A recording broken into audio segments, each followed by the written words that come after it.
குப்பைலாம் எங்க வச்சிருக்காங்க?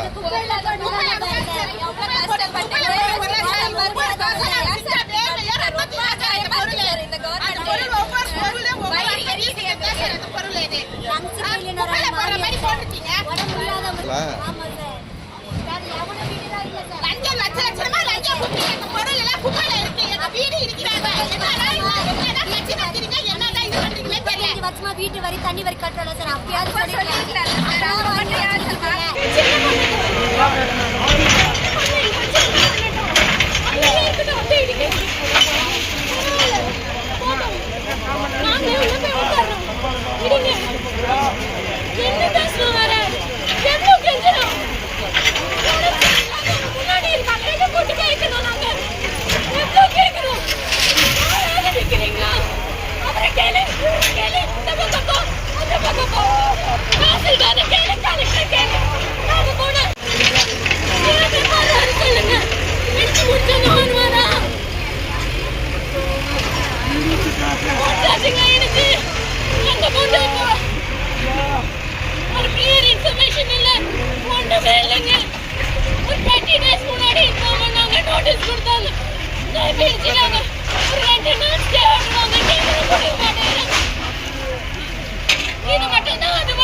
நாங்கள் வேண்டுகோள் வைக்கிறோம். நான் எங்கள் வீட்டுக்கு வந்து ஆரை வந்து நோட்டீஸ் கொடுக்க 6ஆம் தேதி வந்தார் மதியம் 12 மணிக்கு. எங்கள் மாமியாரை நான் அப்போ தான் ஹாஸ்பிட்டல்லேருந்து கூட்டிகிட்டு வந்தேன்.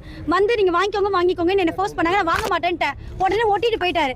நான் அது வந்து சனிக்கிழமை, எங்களுக்கு ஞாயிற்றுக்கிழமை எங்களுக்கு டைம் இல்லை. திங்கக்கிழமை போய் நாங்கள் தாசில்தாரை பார்க்க போனதுக்கு அவரை நாங்கள் மதிக்க கூட இல்லை. எங்கள் பெட்டிஷன் கூட அவர் கையில் வாங்கலை. 2 நாள் கழிச்சு நான் கொரியர் பண்ணி விட்டேன் அவருக்கு ரிஜிஸ்டர். அது திருப்பி என்கிட்ட இருக்கு.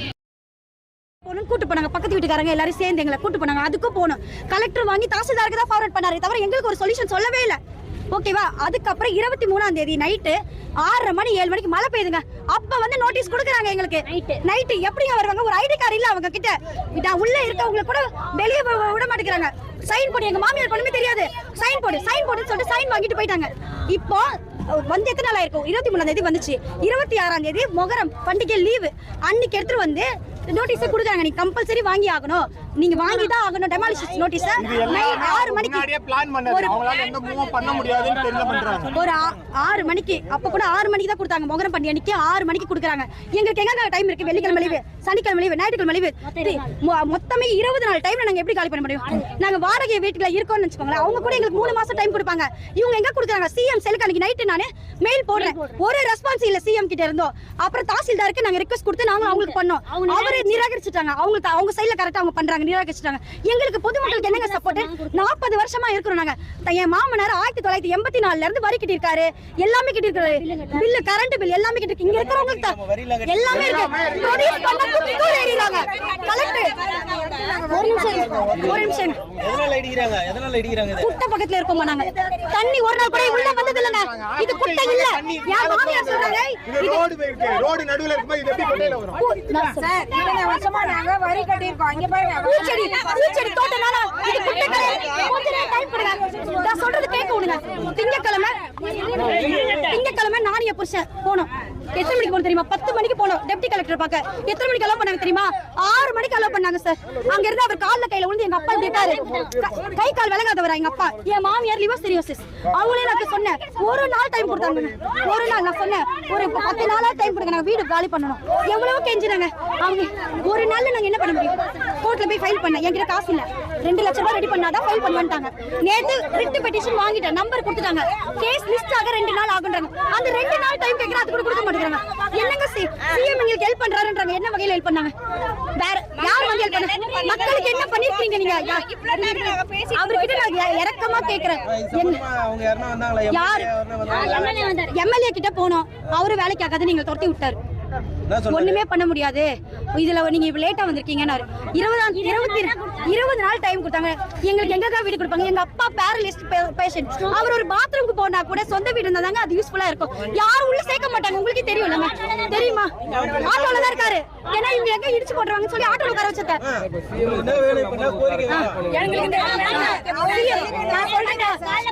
எல்லா ஆச்சும் வந்துச்சு, எங்களை யாருமே எதுவுமே பண்ணல. இவங்க வந்து சப்போர்ட் பண்ணணும் தானே. இவர் குரல் கொடுத்து எங்களை என்ன கேட்கல. காலையில இருந்து 8 மணில இருந்து கத்திட்டு இருக்கோம். நீ முதல்ல சொன்னார் தாசில்தார் 3 நாள் டைம் தரேன், வீடு இடிக்க மாட்டோம்னார். இப்ப வீடு இடிக்க போறாரு. பொருள் எல்லாம் இங்க பாருங்க எடுத்து போட்டுருக்காங்க. இந்த குழந்தைங்களுக்கு சரி விடுங்கள. இந்த நோட் 2022 கேஸ் வந்திருக்குன்னு சொல்றாங்க. எங்களுக்கு எப்ப சொன்னாங்க? இந்த ஜூன் 6 சொன்னாங்க. ஆமா, எங்களுக்கு தெரியாது. கேஸ் தெரியாது. இந்த பசங்களுக்கு ஃபீஸ் கட்டிட்டாங்க. இப்ப நான் எங்க போய் நான் ஸ்கூல் சேர்க்கறது? நான் எங்க போய் இருக்கிறது சொல்லுங்களேன். கலெக்டர் சொன்னாரு, அவ்வளவுதான். அதுக்கு மேல நாங்க கேட்டோம். அது கூட 5 லட்சம் கொடுங்கன்னாங்க. 5 லட்சம் கொடுங்க, ஊச்சியாத்திப்பேட்ல இல்ல மாந்தூர்ல தர அப்படின்றாங்க. நான் படிப்புக்கு பிள்ளைங்களுக்கு எங்க போறது? ஃபீஸ் தருவாங்களா? நாங்க சராசரியான மனுஷங்க தான். நாங்க அது 2 லட்சம் ரூபாய் ரெடி பண்றது எவ்வளவு கஷ்டம் சொல்லுங்களேன். நாங்க ரெடி பண்ணிட்டு தான் நாங்க போனோம். சொல்லுங்களேன். அதுக்கு கூட தாசில்தார் யாருமே டைம் தர மாட்டாங்க. முதல்ல அவங்க எல்லாம் ஏங்க ஒரு ஐடி கார்டு போட்டு வர மாட்டேங்கிறாங்க? கதவு திறந்து நேரா வந்துடுறாங்க. எப்படி அந்த நோட்டீஸ்ல ஒரு கவர்மெண்ட் சீல் இல்ல, சும்மா ஒரு சீல் எங்களுக்கு தெரியல. ஆனா இது 40 வருஷமா நான் இருந்திருக்கோம். இந்த மாதிரி யாருமே இல்ல, பண்ணவே இல்ல. எங்களுக்கு இந்த இடம் வேணும். நாங்க ஒரு மெயின் ரோட்ல நாங்க நிக்கிறோம் சார். 40-45 வருஷமா இங்க இருக்கிறோம். எங்க அப்பா காலத்துல 82ல வாங்கின இடம் இது. வாங்கின நாள்ல இருந்து அன்னில இருந்து இன்னி வரைக்கும் நாங்க வரி கட்டி வச்சிருக்கோம், ஓட்டர் ஐடி வச்சிருக்கோம், ரேஷன் கார்டு வச்சிருக்கோம், எல்லா ஆதார் கார்டு வச்சிருக்கோம், எல்லா ப்ரூஃப்மே நாங்க வச்சிருக்கோம். எங்க போனாலும் யார்கிட்ட போனாலும் ஒரு ஸ்டே ஆர்டர் வாங்கணும்னா கூட 1.5 லட்சம் 2 லட்சம் கேக்குறாங்க.